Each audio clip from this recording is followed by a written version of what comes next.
नमस्कार सभी साथियों को पोटेंशियल क्लासेस में आपका स्वागत है। तो आज हम देखने वाले हैं बीपीएससी 2025 में जितने भी हमारे क्वांट्स जिसे आप मैथ्स कहते हैं, मैथ्स और रीजनिंग के जितने भी सवाल पूछे गए थे बीपीएससी प्री में, उन सभी का सॉल्यूशन देखने वाले हैं। तो चलिए बिना टाइम वेस्ट करते हुए क्लास की शुरुआत करते हैं। तो पहला क्वेश्चन हमारा जो इस सेट में पूछा गया था वो ये है, जो कि कोडिंग डिकोडिंग चैप्टर से है। देखिए इसमें कहा गया है कि एक निश्चित कूट भाषा में स्प्रिंग को ये लिखा जाता है और उसी कूट भाषा में मोबाइल को क्या लिखा जाएगा। ठीक है, देखिए सवाल तो हम करेंगे ही, उसके साथ हम एक पूरा अंदाजा लेते हुए चलेंगे कि क्योंकि आपके पेपर में यही सवाल तो रिपीट होने वाला है नहीं। ठीक है, इससे मिलते जुलते सवाल आएंगे या इससे मिलते जुलते और भी पैटर्न्स बन सकते हैं। ठीक है, तो यहां से हम देखेंगे, पहले हम पूरा अंदाजा लेंगे। कहते नहीं है कि कोई भी खेल खेलने से पहले या कोई भी जंग जीतने से पहले पहले आपको भांप लेना चाहिए कि आपका दुश्मन कितना ताकतवर है ना, या उसके पास क्या क्या है। तो वैसे ही आपको भी अपना एग्जाम अगर क्रैक करना है तो आपको भी ये पैटर्न एक समझना पड़ेगा कि एग्जामिनर के दिमाग में क्या रहता है या पिछले 5 सालों में कैसे सवाल पूछे गए हैं। और 5 सवालों के सवाल को आपको देखने के लिए, सॉल्व करने के लिए आपको इधर उधर भटकने की जरूरत नहीं है। आपको हमारा पोटेंशियल क्लासेस का यूट्यूब चैनल आराम से सब्सक्राइब कर लेना है और पिछले 5 सालों के आपके एग्जाम से पहले जो भी आपके जितने भी सवाल है उनको सारे सवालों को अच्छी तरीके से सॉल्यूशन कराने की जिम्मेदारी हमारी है। ठीक है, आप बस आराम से सॉल्यूशन देखिए और वीडियो पसंद आए तो उस पर लाइक करिए। ठीक है, और अपने तैयारी को और बेहतरीन ढंग से बूस्ट करते रहिए। ठीक है, तो इसमें आइए देखते हैं सवाल का क्या चीज है। ठीक है, देखो सबसे पहले हम स्प्रिंग वगैरह देखें तो सबसे पहले आपको कोडिंग डिकोडिंग का कोई भी चैप्टर हो या लेटर से रिलेटेड कोई भी सवाल हो, उसमें आपको इनकी प्लेस वैल्यू याद होनी चाहिए, मतलब ऐसे याद होनी चाहिए कि आपके टिप्स पे हो। ठीक है, आपको एस ना दिखे 19 दिखे, जैसे देखो मेरे को क्या दिख रहा है 19, पी हमारा 16 पे आता है, आर हमारा 18 पे आता है, आई 9 पे आता है, एन 14 पे आता है, जी 7 पे आता है, यू हमारा 21 पे आता है, फिर हमारा एन 14, यू 21, एफ 6, आर 18 और सी हमारा 3 पे आता है। ठीक है, तो अब आप ये देखिए, जैसे ही हमने नंबर में देखा, देखिए वर्ड में हमें पैटर्न कम दिख रहे थे, लेकिन जैसे ही हमने नंबर्स में देखना चालू किया चीजों को तो हमें पैटर्न बड़ी आसानी से दिखेगा। कैसे, देखिए +2 हो रहा है यहां पे, ये देखिए -2 +3, ये हमारा -3, ये हमारा +4, ये हमारा -4। दिख गई चीजें आराम से, तभी मैं कहता हूं जब आपके इनके प्लेस वैल्यू याद होगी ना तो आपका सवाल बहुत ही आसानी से होगा। ठीक है, और एग्जाम में तो इतना लिखने की आपको जरूरत नहीं है, नजरों में देखा और सीधे अगर आपको पैटर्न पता लग गया तो सीधे सॉल्व किया। देखो जैसे अगर मैं यहाँ पूरा सॉल्व करूं तो मुझे पता है कि हमें अगर यहाँ पे m है तो +2 करना है, तो हमारा क्या आएगा, m 13 पे आता है, तो +2 करोगे क्या आएगा 15, 15 पे हमारा o आता है, तो o से चालू होने वाला हमारा आंसर होगा। ये दो ऑप्शन कट जाएंगे। ठीक है, फिर उसके बाद m है, m चेक करके टाइम वेस्ट मत करना, उसका अगला लेटर देखो, उसके अगले लेटर में क्या होना है, हमारा प्लस का 3 होना है, तो हमारा b हमारा 2 नंबर पे आता है, +3 करोगे 5 आएगा, 5 पे हमारा e आएगा, e हमारा ऑप्शन नंबर बी में दे रखा है, ये हमारा सही आंसर है। ठीक है, अब हम एग्जाम में होते तो ऐसे करते नहीं, एग्जाम में इतना टाइम अगर इन सवालों में लगाओगे छोटे मोटे, तो जो एक्चुअल में दमदार सवाल है उसमें तो यार आपको एजिटेशन होने लगेगी या आपके दिमाग पे आपको प्रेशर पड़ेगा, है ना, फिर पेपर उतना टफ होगा नहीं जितना आप खुद बना लेंगे। ठीक है, इसलिए आपको क्या करना है कि इन सवालों में जो इजी सवाल है उनमें कम टाइम लो। ठीक है, और जो हार्ड सवाल है उन पे प्रेशर मत लो, उन्हें पहले देखो और सेकंड गो में आपको करके चलना है।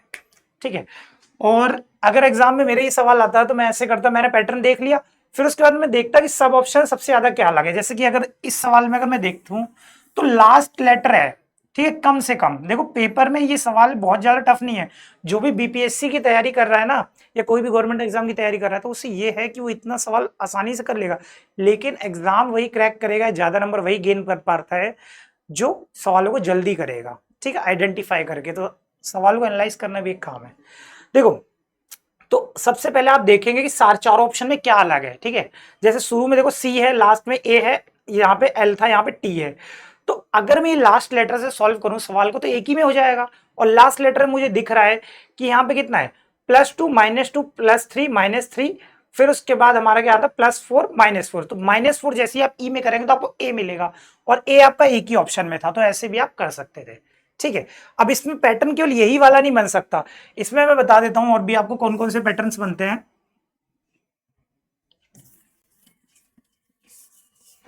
इसमें आपका सीरीज में ही पैटर्न बन सकता है, जैसे +1 +2 +3 +4, ठीक है, ऐसे बन सकता है। या आपका केवल एक ही में बन सकता है, कौन सा एक हमारा एक फिक्स नंबर माइनस या प्लस का भी हो सकता है, -6 -6 -6 कर दे। और अगर अच्छे लेवल पे जाता है ना एग्जामिनर और थोड़े अच्छी चीजों पे जाता है तो वो क्या करता है, अपोजिट में चला देता है, ठीक है, अपोजिट में चला जाएगा। और अपोजिट में जाएगा तो आपको क्या पता लगेगा, सी है, सी, ठीक है। अब सी हमारा जो आता है हमारा 3 नंबर पे आता है, ठीक है। अब इसका अपोजिट क्या होगा, ठीक है, इसका अपोजिट हमारा हो जाएगा एक्स, एक्स, ठीक है, इसका अपोजिट हमारा हो जाएगा एक्स। तो कई बार क्या होता है कि एग्जामिनर ना आपको इसके अपोजिट पे भी क्वेश्चन दे सकता है। अब देखो सी हमारा 3 पे है और एक्स हमारा 24 पे है, तो आपको एक चीज और ध्यान रखनी है कि जब भी आप लेटर और उसके अपोजिट लेटर को जोड़ेंगे तो आपको सम हमेशा 27 मिलेगा, ठीक है। तो अगर आपको इनके अपोजिट लेटर याद ना हो तो याद कर लीजिए, अदरवाइज आप ये 27 वाले तरीके से या ट्रिक से निकाल सकते हैं, ठीक है। तो अपोजिट लेटर पे भी आपके पेपर में क्वेश्चन बन सकता है, ठीक है। और पैटर्न टू सीधा क्वेश्चन मैंने, अगर आपने पहले की मेरी क्लासेस देखी होंगी तो इसी चैनल पे मैंने एक प्लेलिस्ट आपको मिल जाएगी जिसमें कोडिंग डिकोडिंग के सारे सवाल मैंने टाइप वाइज आपको करा रखे हैं। तो वहां पे आपको पहली क्लास में सारे पैटर्न टू सीधा क्वेश्चन देखने को मिल जाएंगे, ठीक है। तो आप उस वीडियो को जरूर चेकआउट कीजिएगा, ठीक है। तो उसमें आपको पता लग जाएगा कि केवल क्रॉस में भी पैटर्न बन सकता है, दो दो के, ठीक है, जैसे सीधे सीधे था, या शुरू का लास्ट से भी पैटर्न ऐसे हो सकता है, ठीक है, या शुरू का शुरू से भी पैटर्न हो सकता है। ये 4-5 तरीके के होते हैं, एक बार जरूर देख के जाइएगा। चलिए अगले सवाल पे चलते हैं। देखिए मेरा केवल सवाल कराने का यही पर्पस नहीं है केवल आपको सॉल्यूशन करा दिया, ये भी पर्पस है कि अगर अगला सवाल आए ना, सेम तो सवाल आएगा नहीं, लेकिन किस किस तरीके के सवाल आपके पेपर में आ सकते हैं वो भी आपको बताना, ठीक है। चलिए अब इस सवाल पे करते हैं। देखिए बोर्ड मास के ये जो सवाल होते हैं इनमें कुछ नहीं है, ये तो बहुत आसान सवाल होते हैं ना, आपने भी बहुत सेकंड्स में किए होंगे, लेकिन इसमें क्या है, आपको टाइम बचाना बहुत ही जरूरी है, ठीक है। कि ये अभी आपका सवाल इजी है, क्यों इजी है, आपको ये दे दिया और उसके बाद आपको सिंबल्स चेंज करने को दे दिए। कई बार आपने देखा होगा, जैसे दिल्ली पुलिस के भी हमने सेट सॉल्व कराया है, या दिल्ली पुलिस एसएससी के आपने पेपर्स वगैरह उठा के देखे होंगे, या इससे पहले भी देखा होगा, वो क्या करता है, एक आपको दे देगा और बीच में ब्लैक स्पेस छोड़ देगा, फिर नीचे 4 ऑप्शन देता है, फिर 4 ऑप्शंस में सिंबल देगा, तो सारे सारे पुट करेंगे तो आपको ज्यादा टाइम लगेगा, ठीक है। वो इसी टाइप के क्वेश्चन है, एक अच्छा लेवल के क्वेश्चन है, ठीक है। ये तो बेसिक लेवल है, लेकिन अगर लेवल अप करता है आपका एग्जामिनर तो वैसे पूछ सकता है। तो मेन चीज है आपको अपना एग्जाम में टाइम बचाना। और टाइम कैसे बचाएंगे, ऑप्शन एलिमिनेशन से। सबसे पहले अगर आपका इंटरचेंज वाला आएगा तो आपको ऐसी जगह पे डिवाइड को पुट करना है, क्योंकि आपने देखा होगा ना ब्रैकेट ऑफ, है ना, डिवाइड मल्टीप्लाई ऐड सब्ट्रैक्ट, जैसा कि मैं हर क्लास में आपको बताता आया हूं। तो उस चीज में आपको क्या देखना है कि डिवाइड सही जगह लगा है कि नहीं लगा है, ठीक है, क्योंकि चीजें बैलेंस होंगी तो पॉइंटों में तो आंसर आ नहीं रहा है, किसी भी ऑप्शन में नहीं दे रखा है, तो डिवाइड सही जगह पे लगा है कि नहीं लगा है, हमारा LHS RHS के बराबर हो रहा है कि नहीं हो रहा है, क्योंकि मल्टीप्लाई अगर हमारा ज्यादा हो गया एक तरफ और दूसरी तरफ कम है तो भी हमारे इक्वेशन बैलेंस नहीं होते। तो उस तरीके कहेंगे तो जब वैसे करना है हमें, ठीक है। इनमें भी हमें ये चीज देखनी है कि डिवाइड सही जगह पे लगा है कि नहीं लगा। और अगर इसी सवाल को लेके चल रहा है ना तो इसमें तो बिल्कुल भी दिमाग नहीं लगाना, सीधे इसे नोट डाउन करो, ठीक है। और जैसे जैसे आपको रट्टू की तरह दे रखे हैं ना सिंबल्स, उनको पुट करो और सीधे सॉल्व कर दो आंसर। और उसमें भी टाइम बचाने के लिए आप एक चीज कर सकते हैं, लास्ट डिजिट को यूज कर सकते हैं। इसमें मैं नहीं जाऊंगा लास्ट डिजिट से, क्योंकि देखो दो दो ऑप्शन में सेम है, टाइम बचाने की जगह ज्यादा ही लग जाएगा, ठीक है। तो कोई नहीं, आराम से कर दो जैसे करना है, और बस इसमें ज्यादा वो नहीं है। अब आप सोचेंगे इतना क्यों बता दिया, क्योंकि भाई यही सवाल नहीं आया, पेपर ने आगे एग्जामिनर ने लेवल अप कर दिया ना और वो वाला दे दिया तो हालत खराब हो जाएगी, उसमें 4-4 ऑप्शन पुट करने पड़ जाते हैं, ठीक है। तो एक वो वाले टाइप के सवाल को भी देख लेना, और बाकी ये वाले इस तरीके के तो आप कर ही लोगे, सारे ही कर लेते हैं। चलिए नोट डाउन कर देता हूं मैं यहीं पे, जैसे ये है मैं तो वैसी में करके दिखा दे रहा हूं आपको सॉल्व। माइनस है, माइनस को इन्होंने क्या दे रखा है, ये रहा माइनस का हमारा डिवाइड है, तो यहां हमारा डिवाइड आ गया, ठीक है। अब इन्होंने कहा है कि मल्टीप्लाई, मल्टीप्लाई का अर्थ माइनस है तो मल्टीप्लाई का अर्थ यहां माइनस आएगा। और फिर उसके बाद हमारा कहा गया है प्लस, प्लस का अर्थ मल्टीप्लाई है, प्लस का अर्थ मल्टीप्लाई आएगा, और फिर प्लस का अर्थ हमारा मल्टीप्लाई आएगा। डिवाइड का अर्थ प्लस है, डिवाइड का अर्थ प्लस है, हो गया। अब देखो 25, 25 7 जा 175, तो 7 आ जाएगा हमारा यहाँ पे। और फिर उसके बाद 20 × 5 हमारा 100 हो जाएगा, 100। और इसमें माइनस के 3 को जब आप 10 से करेंगे तो आपको मिलेगा माइनस का 30। और जब आप 100 में से 30 घटा देंगे 70, 70 में 7 जोड़ेंगे 77। Option number B is the right answer. ठीक है, इस तरीके के तो सिंपल है बहुत, आप खुद ही कर लेते होंगे, बिना हमारे पढ़ाई इसमें कोई पढ़ाने की जरूरत भी नहीं हुई, आप चौथी पांचवी खुद ही पढ़ते आए हो ना। पर वो वाला जो टाइप बताया ना उसे ध्यान रख के जाना कि वो बहुत टाइम वेस्ट कराता है एग्जाम में, और इतना टाइम होता नहीं। ठीक है, अब ये है ब्लड रिलेशन के सवाल। ब्लड रिलेशन में भी 2-3 टाइप बनते हैं। एक आपका सिंबल वाला होता है, ठीक है, एक आपका होता है किसी की तरफ पॉइंट करते हुए बताते हैं, ये पॉइंटिंग वाला टाइप है। ठीक है, तो ये वाला भी सही है, ये भी इजी है। तो आप देख रहे हो कि आपका एग्जाम में ना क्वेश्चंस इन चैप्टरों से आ रहे हैं, क्वांट्स और रीजनिंग के आ रहे हैं, पर लेवल उतना हाई फाई नहीं आ रहा, जिनमें जैसे एसएससी वगैरह के पेपर्स वगैरह आता है, एसएससी सीजीएल वगैरह देखे होंगे आपने, या जो इसी पे डिपेंडेंट है बैंकिंग वगैरह का लेवल जो आता है, रीजनिंग का आपने देखा होगा कितने बड़े बड़े सवाल होते हैं, तो वो लेवल नहीं है। मतलब एग्जामिनर चाहता है आप ये पढ़ो, लेकिन बहुत ज्यादा डेप्थ में पढ़ो, ठीक ठाक पढ़ो। ठीक है, और ये तो आप ऐसे कर सकते हैं, कैसे, आप मेहमान के भी कर सकते हैं। जैसे कि देखो मुकेश है, मुकेश ने अपने पिता से कहा है, मुकेश ने अपने पिता से कहा है, ठीक है, मुकेश के पिता को मैं यहाँ पे बना दे रहा हूँ 0 करके, ये मुकेश के पिताजी है। ठीक है, पिता से कहा मेरे पुत्र की पत्नी, मुकेश का जो पुत्र होगा उसे हम प्लस से दिखाएंगे, और जनरेशन गैप के लिए आप जानते हैं नीचे आ जाएगा, बड़ा होगा तो ऊपर आएगा। मेल के लिए प्लस आता है, फीमेल के लिए माइनस आता है, ये सब तो आप जानते ही हैं। और मैरिड के लिए ऐसे डबल सिंबल आ जाता है। अब देखो मेरे पुत्र की पत्नी, पत्नी इसकी शादी करा दूं, जोड़ा मजबूत कर देते हैं डबल कर लगा के, है ना, एक बॉन्डिंग डबल बॉन्डिंग। और देखो मेरे पुत्र की पत्नी, पत्नी हो गई जी माइनस, अब इसकी बेटी कर दी, इसकी बेटी बना दी। अब इसकी बेटी की माँ कौन सी, वापस यही हो गई, इसकी बेटी की माँ रीता। अब ये हमारी हो गई रीता, ये वाले माइनस का मतलब पता लग गया, रीता है।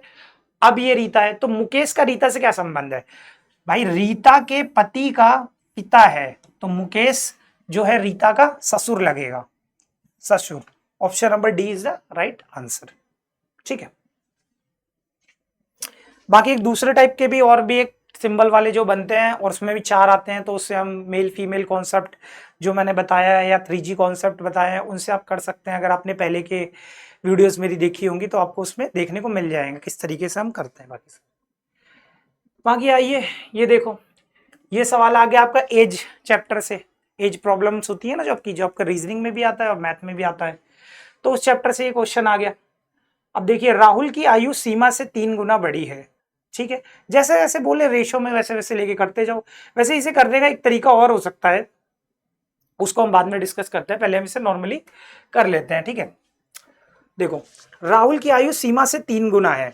ठीक है, अब ये राहुल बना दिया मैंने, राहुल और सीमा, ये प्रेजेंट की टाइमलाइन चल रही है, तो मैं यहां पे क्या करूंगा, पी नहीं लिख रहा, मैं यहां पे 0 लिख दे रहा हूं।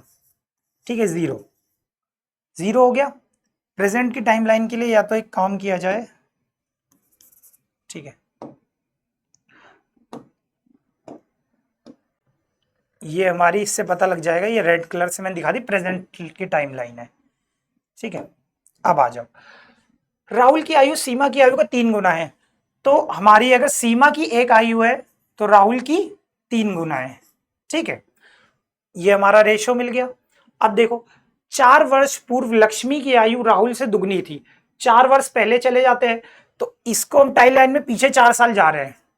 भाई हमारे पास टाइम मशीन है, टाइम मशीन का यूज करके हम पीछे भी चले जाते हैं सवालों में। देखो 4 वर्ष पूर्व चले गए, अब 4 वर्ष पूर्व लक्ष्मी की आयु राहुल की आयु को दुगनी है, तो अगर हमारी राहुल की आयु की लक्ष्मी की आयु दुगनी है, तो राहुल की अगर 1 रेशो है तो लक्ष्मी का 2 है रेशो।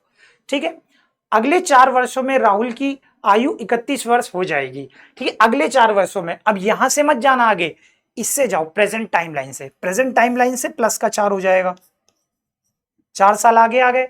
देख रहे हो आगे पीछे कैसे टाइमलाइन चल रही है, तो इस चीज को थोड़ा देख लेना, नहीं तो यही कंफ्यूजन हो जाती है।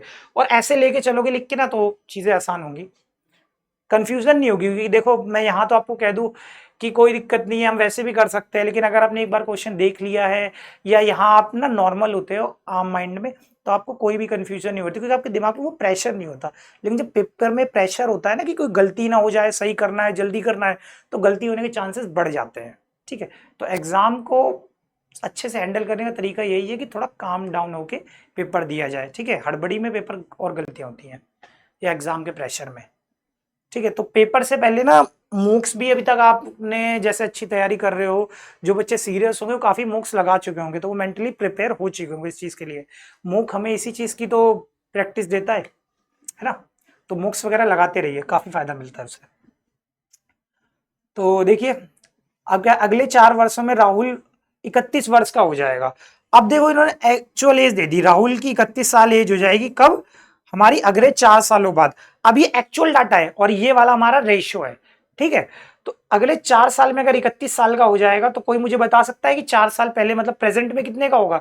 तो प्रेजेंट में तो यार वो होगा हमारा 4, इसमें घटा दो 31 में तो कितना आ जाएगा 27, 27, और 27 हमारी कितनी हो गई, 3 रेशियो की वैल्यू हो गई। तो कितना 9 से मल्टीप्लाई है।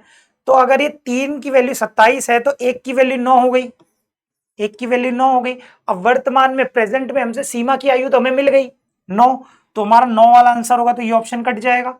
अब देखो क्या बोला गया है, अब आपसे बोला गया है लक्ष्मी की वर्तमान आयु बताओ। तो लक्ष्मी कैसे फाइंड करेंगे, 4 साल और पीछे पहुंच जाओ, हमारी कंपेयर करी थी राहुल और लक्ष्मी की आयु। अब देख लो, अगर यहाँ पे प्रेजेंट में 27 साल का है तो 4 साल और पीछे जाऊं, 4 साल और पीछे जाऊंगा तो हमारा कौन है, कहाँ गया, हाँ, अगर यहाँ पे हमारा 27 साल का है तो 4 साल और मैं पीछे जाऊंगा तो राहुल यहाँ पे कितना 23 साल का होगा। एक रेशियो की वैल्यू 23 है तो 2 की हमारी 46 हो जाएगी, 46 हो गई। अब आप यहाँ 46 ढूंढने लगेंगे, पर जरूरत नहीं है भाई, गलत है, क्योंकि 4 साल पहले की टाइमलाइन में भी आप चल रहे हैं। अब 4 साल आगे तो आओ, क्योंकि लक्ष्मी की प्रेजेंट एज बतानी है। 4 साल पहले 46 साल की थी, तो अब कितने की हो जाएगी 4 साल ऐड करने के बाद, 50 की। तो अब हमारी लक्ष्मी 50 साल की है, तो ये भी हमारा कट गया, हमारा option number D is the right answer. ठीक है, तो इस तरीके से इन सवालों करते हैं। और भी टाइप्स होते हैं, और भी एक इस पे डेडिकेटेड क्लास लगाएंगे, तो उसमें हम काफी सारे सवाल देख लेंगे। बाकी आप मेरे साथ जुड़े रहेंगे तो और भी सेटों में जो ऐसे सवाल आए होंगे जिनकी प्रैक्टिस करेंगे तो आपको और इजी पड़ जाएगा। कुछ ज्यादा दम ना है इनमें।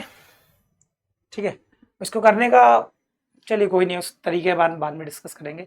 अब ये वाले सवाल आ गए, ये हमारे डायरेक्शन एंड डिस्टेंस के सवाल है। देखिए इसमें डिस्टेंस नहीं दे रखा, आप देख रहे हैं, केवल डायरेक्शन एंड डिस्टेंस के सवाल में 2 टाइप बनते हैं, डायरेक्शन भी दी जाती है, डिस्टेंस भी दिया जाता है, तो एक अलग तरीके से करते हैं। इसमें क्या है, केवल डायरेक्शन दे दी, जब केवल डायरेक्शन दे तो आपके लिए बहुत ईजी है, आपको तो कुछ करने की जरूरत भी नहीं है। मैं बताऊं कैसे, देखो मैं मान लेता हूं इसने नॉर्थ से चालू किया, क्या है, उत्तर की तरफ का फेस है, इसका राम का फेस उत्तर की तरफ है, नॉर्थ की तरफ है। अब मैं क्या करूंगा, फेस को दाएं मुड़ेगा, दाएं मुड़ेगा तो राइट लिख दो एक, फिर दाएं मुड़ रहा है फिर एक और राइट लिख दो। ठीक है, अब वो अंत में बाएं मुड़ता है, बाएं मुड़ता है लेफ्ट। तो एक बार बताओ, आप एक बार ऐसे राइट मुड़े, ठीक है, फिर एक बार आप ऐसे लेफ्ट मुड़े, ठीक है, ऐसे लेफ्ट मुड़े, तो वापस तो आप घूम के यहीं आ गए ना। तो 90 डिग्री राइट से 90 डिग्री लेफ्ट कट हो जाता है, तो एक राइट से एक लेफ्ट उड़ा दो, बचा राइट। अब नॉर्थ से अगर मैं 90 डिग्री राइट होऊंगा तो मेरा आंसर कौन सी आएगी भाई, ये नॉर्थ दिशा है, नॉर्थ है, और इसके राइट में क्या होता है ईस्ट, तो ईस्ट वाला हमारा आंसर होगा पूर्व। Option number B is the right answer. अगले सवाल पे चलते हैं, ये देख लीजिए Mohinder.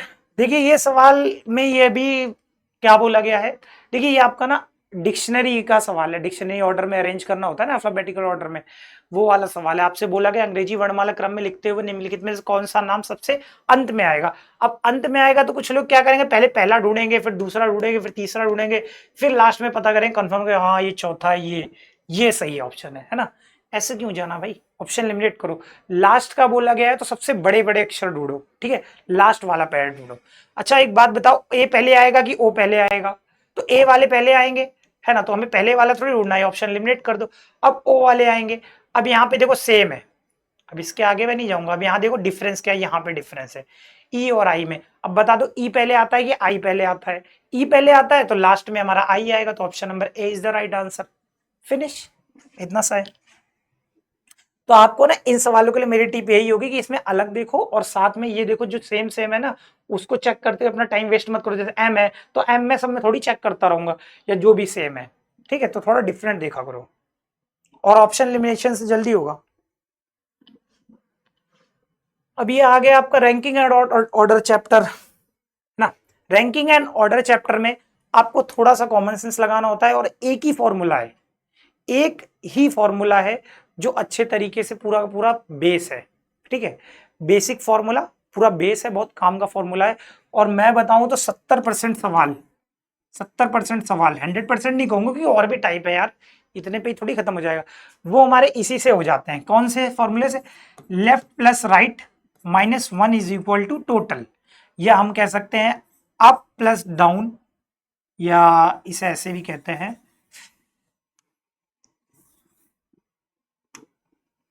First plus last, first plus last, first plus last, first plus last minus one is equal to total. अब ये टोटल में जब हम लेफ्ट प्लस राइट कर रहे हैं, फर्स्ट प्लस लास्ट कर रहे हैं, माइनस वन क्यों करते हैं, फिर टोटल क्यों आता है? क्योंकि किसी भी आप एक चीज को गिन के देख लेना दोनों साइड से, तो आपको एक ना एक की क्वांटिंग 2 टाइम्स हो जाएगी, इसलिए वो आपको ना एक हमेशा एक्स्ट्रा मिलेगा क्योंकि उसे हम 2 बार गिन लेते हैं। आपने वो फिल्म भी एक देखी होगी जिसमें वो गिनाता है कि आपके हाथ में 11 उंगलियां हैं, कैसे? ऐसी तो गिनाता है 10 9 8 7 6, 6 ये हो गई और 5 ये ऐड कर दी, तो 6 5 11, क्योंकि उसने भाई सीधे से भी कर लिया काउंट और उल्टे से भी कर लिया। तो जब आप आगे पीछे दोनों तरीके से किसी भी चीज को काउंट करेंगे ना दोनों तरफ साइड से, तो आपको एक हमेशा एक्स्ट्रा मिलता है, इसलिए माइनस करते हैं, ठीक है, समझ में आई चीज? तो इसलिए हम माइनस करते हैं, ये फॉर्मूला समझ गए ना। और फिल्म में तो इसका पूरा मजाक ही बना दिया है, जोक, बढ़िया है। चलो अब देखो, देखते हैं टोटल विद्यार्थियों की संख्या दे दी। नितिन जोगिंदर से 7 रैंक आगे है, नितिन जोगिंदर से 7 रैंक आगे है, ठीक है। मैं नितिन और जोगिंदर का अभी मैं बीच में गैप रख रहा हूं, बाकी अभी इसको लेकिन चल रहा, आगे देखते हैं सॉलिड इंफॉर्मेशन। यदि जोगिंदर की रैंक अंतिम से लास्ट से 17वें स्थान पे, जोगिंदर 17वें स्थान पे लास्ट से, अब तो निम्नलिखित में नितिन का रैंक आरंभ से बताइए, फर्स्ट शुरू से बतानी है नितिन की रैंक, कोई नहीं। जो नितिन था हमारा जोगिंदर से कितना था? 7 रैंक आगे था, तो अगर ये इसके नीचे से 17 पे है तो ये इसके आगे होगा तो कितना हो जाएगा? 17 में 7 एंड करो कितना होगा?